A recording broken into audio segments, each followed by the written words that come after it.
जय हिंद। नमस्कार दोस्तों करोड़ों कर्मचारियों और पेंशनर्स के लिए एक बड़ी खुशखबरी निकल के आ रही है। वित्त मंत्रालय की ओर से अर्जेंट मीटिंग बुला ली गई है और ये अर्जेंट मीटिंग 23 जुलाई 2024 को आने वाले आम बजट को देखते हुए बुलाई गई है। 15 जुलाई 2024 को ये अर्जेंट मीटिंग है और इस अर्जेंट मीटिंग में आप देख पा रहे हैं किसको बुलाया है। श्री शिव गोपाल मिश्रा जी जो कि सेक्रेटरी है, स्टाफ साइड की ओर से NCJCM के सेक्रेटरी हैं, उनको अब बुला लिया गया है। दोस्तों ये पूरी एक मुहिम चली थी पुरानी पेंशन योजना यानी ओल्ड पेंशन स्कीम को लागू करने को लेकर, और उसके बाद पिछले साल यानी 2023 में वित्त मंत्रालय के तहत TV सोमनाथन जो वित्त सचिव है उनकी अध्यक्षता में एक कमेटी बनी थी और इस कमेटी का काम था committee to review pension system, और अब इसके ऊपर होगा डिस्कशन।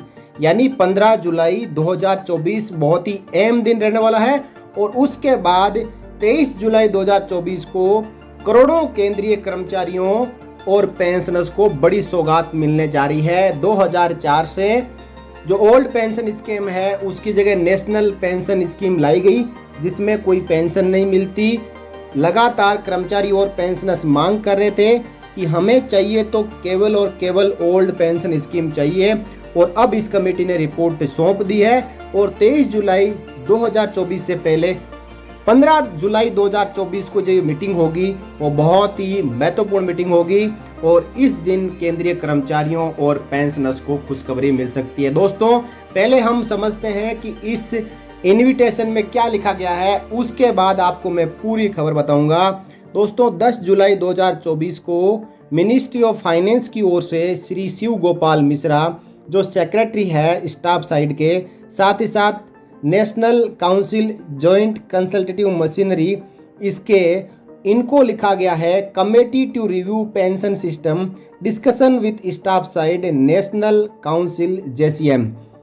यहाँ पे जो गवर्नमेंट ऑफ इंडिया के अंडर सेक्रेटरी है उन्होंने शिव गोपाल मिश्रा जी को लिखा है, श्रीमान I am directed to inform you that the committee to review pension system set up under the chairmanship of finance secretary in terms of this department's OM number dated 6 अप्रैल 23 यानी 6 अप्रैल 2023 को ही TV Somanathan की अध्यक्षता में ये जो पेंशन को review करने के लिए कमेटी बनाई गई थी उस कमेटी ने वित्त मंत्रालय को रिपोर्ट सौंप दी है और अब उसके ऊपर डिस्कशन करने के लिए शिव गोपाल मिश्रा जी को बुलाया गया है।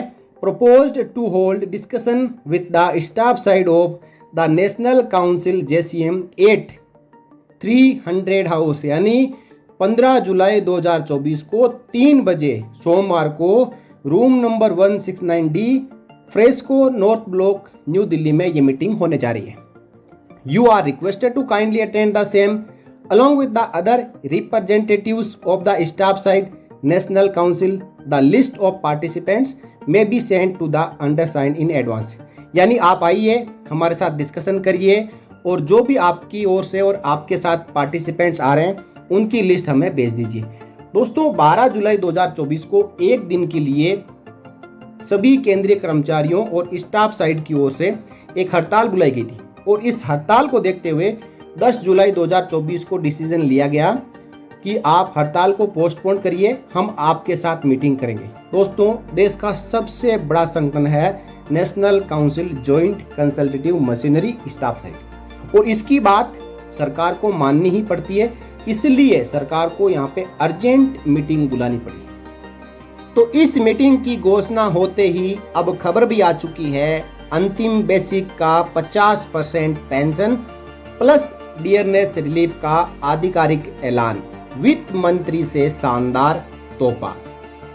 दोस्तों पुरानी पेंशन बहाली को लेकर बहुत ही बड़ी खुशखबरी आ चुकी है। आपकी जानकारी के लिए बताएं कि केंद्र सरकार में 1 जनवरी 2004 के बाद जिन कर्मचारियों की भर्ती हुई है तो ऐसे कर्मचारियों को नई पेंशन योजना का लाभ दिया जाता है। नई पेंशन योजना में पेंशन केवल नाम मात्र की ही मिलती है, 2 से 5 हजार रुपये। कर्मचारी लंबे समय से नई पेंशन योजना का विरोध कर रहे हैं और इसके लिए कई बार धरना प्रदर्शन भी किया जा चुका है, लेकिन किसी भी सरकार ने इनकी मांग को नहीं माना। और अब जो लोकसभा चुनाव 2024 के परिणाम को देखते हुए और इससे पहले कर्मचारियों और पेंशनर्स की नाराजगी को देखते हुए अप्रैल 2023 के अंदर पेंशन रिव्यू कमेटी बनाई गई। उस कमेटी ने अपनी रिपोर्ट वित्त मंत्री को सौंप दी है। कर्मचारियों की एक ही मांग थी कि नई पेंशन योजना को बंद करके पुरानी पेंशन योजना को फिर से बहाल किया जाए। कर्नाटक और हिमाचल प्रदेश विधानसभा चुनाव में मिली हार के बाद भारतीय जनता पार्टी सरकार सत्ते में आई थी और कर्मचारियों की इस मांग के ऊपर विचार करने के लिए मजबूर हो गई। हिमाचल प्रदेश में मिली हार के बाद हिमाचल भाजपा के पूर्व मुख्यमंत्री ने खुले तौर पे माना था कि इस हार का कारण कर्मचारियों और पेंशनर्स की नाराजगी है। कर्मचारी संगठनों के द्वारा काफी दबाव डालने के बाद केंद्र सरकार ने 23 मार्च 2023 को एनपीएस में सुधार करने को लेकर टीवी सोमनाथन की अध्यक्षता में कमेटी का गठन किया था और तब से 1 साल से ज्यादा समय हो चुका है, लेकिन अभी तक कमेटी अपनी रिपोर्ट पेश नहीं कर पाई थी। लेकिन अब कर्मचारियों और पेंशनर्स के लिए खुशखबरी आ चुकी है कि कमेटी ने अपनी रिपोर्ट पेश कर दी है और 15 जुलाई को इसके ऊपर डिस्कशन होगा। वित्त मंत्रालय के आधिकारिक सूत्रों के अनुसार खबर आ रही है कि टीवी सोमनाथन की अध्यक्षता में जो कमेटी बनाई गई थी उस कमेटी ने पूरी रिपोर्ट तैयार कर ली है और बजट में इसको लेकर आधिकारिक घोषणा की जाएगी। फिलहाल बजट से पहले कर्मचारी यूनियन के साथ बातचीत की जाएगी और उनको इस रिपोर्ट के बारे में अवगत कराया जाएगा। इसके लिए 15 जुलाई 2024 को कर्मचारी यूनियन और केंद्र सरकार की एक मीटिंग का आयोजन किया गया है। इस मीटिंग का मुख्य उद्देश्य है कि टीवी सोमनाथन की अध्यक्षता में बनाई गई कमेटी की रिपोर्ट को कर्मचारी यूनियन देखें और उसमें जो कमी लग रही है उसकी चर्चा करें ताकि कमेटी उसमें सुधार कर सके।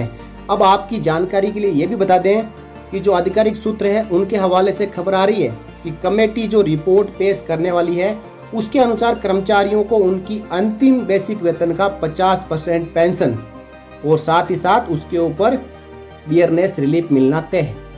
टीवी सोमनाथन की अध्यक्षता में जो कमेटी बनाई गई थी उस कमेटी ने सभी बातों को ध्यान में रखते हुए कर्मचारियों के बेसिक वेतन का 50% पेंशन के ऊपर मंजूरी दे दी है। मान लीजिए किसी कर्मचारी का रिटायरमेंट के समय बेसिक 70,000 रुपये है तो उसकी बेसिक पेंशन 35,000 रुपये होगी। रिटायरमेंट के बाद उनका 35,000 रुपये हर महीना पेंशन दी जाएगी और इसके ऊपर डियरनेस रिलीफ मिलेगा। केंद्र सरकार पुरानी पेंशन योजना को बहाल करने के पक्ष में अभी भी नहीं है, केवल वह नई पेंशन योजना में संशोधन कर रही है। और यही एक दुख की बात है कि जो कमेटी बनाई गई थी वो भी एनपीएस में सुधार के लिए ही बनाई थी और उसने एनपीएस में सुधार के लिए ही अपनी जो कमेटी ने रिपोर्ट पेश की है। और केंद्रीय कर्मचारियों और यूनियनों की मांग है कि हमें एनपीएस में सुधार नहीं, हमें ओल्ड पेंशन स्कीम ही चाहिए। तो संशोधन के तहत कर्मचारियों को अब उनकी अंतिम वेतन का 50% पेंशन के रूप में तो मिलेगा, लेकिन उनको ओल्ड पेंशन स्कीम मिलेगी या नहीं मिलेगी ये तय होगा 15 जुलाई 2024 को। बजट से पहले कर्मचारी यूनियन के साथ मीटिंग करके उनको इसके बारे में अवगत कराया जाएगा और बजट में इसका औपचारिक आधिकारिक ऐलान किया जाएगा। दोस्तों ये कन्फर्म है कि एनपीएस विथ गारंटेड 50% पेंशन 100% 23 जुलाई 2024 को लागू हो जाएगा, लेकिन old pension scheme with guaranteed 50% pension लागू होगा या नहीं होगा इसके ऊपर अभी भी संशय बरकरार है। तो आप कमेंट करके बताएं कि 15 जुलाई को जो मीटिंग हो रही है उसमें स्टाफ साइड की ओर से जो NPS with 50% guaranteed pension scheme की जो योजना है सरकार की उसको स्टाफ साइड द्वारा मान लिया जाना चाहिए या फिर इसका विरोध करना चाहिए, इसको नामंजूर कर देना चाहिए। अपनी राय कमेंट बॉक्स के जरिए जरूर रखें और इस वीडियो को ज़्यादा से ज़्यादा शेयर करें। 23 जुलाई 2024 को देश में केंद्रीय कर्मचारियों और पेंशनर्स के लिए 50% गारंटेड पेंशन होने वाली है, लेकिन ये एनपीएस में होगी या ओपीएस में होगी यही एक बड़ा सवाल है। वीडियो को शेयर करते रहिए, ज़्यादा से ज़्यादा शेयर करें।